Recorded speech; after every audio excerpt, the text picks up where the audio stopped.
Bharat, England మధ్య జరుగుతున్న 5 టెస్ట్ల సిరీస్లో భాగంగా ఓల్డ్ ట్రాఫర్డ్ వేదికగా జరిగిన 4వ టెస్ట్ డ్రాగా ముగిసింది. ఈ మ్యాచ్పై ఎలాంటి ఆశలు లేని సమయంలో రవీంద్ర జడేజా, వాషింగ్టన్ సుందర్ల పోరాటం చివరకు మ్యాచ్ డ్రా అయ్యేలా చేసింది. 5వ రోజు 174/2 ఓవర్నైట్ స్కోర్తో బ్యాటింగ్ ప్రారంభించిన భారత్ ఆరంభంలోనే కేఎల్ రాహుల్ 90 వికెట్ కోల్పోయింది. ఆ తర్వాత కెప్టెన్ శుభ్మాన్ గిల్ శతకం సాధించి కొంత సమయానికే అవుట్ అయ్యాడు.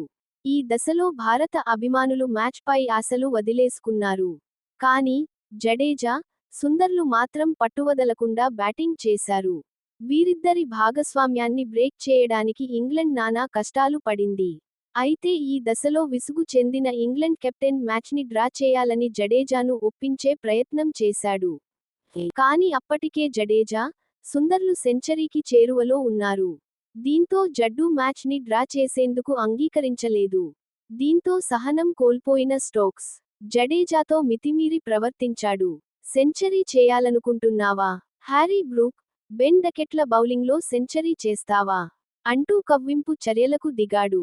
దీనికి జడేజా కూల్గా స్పందించాడు. నాకేమీ తెలీదు అంటూ సమాధానం ఇచ్చాడు.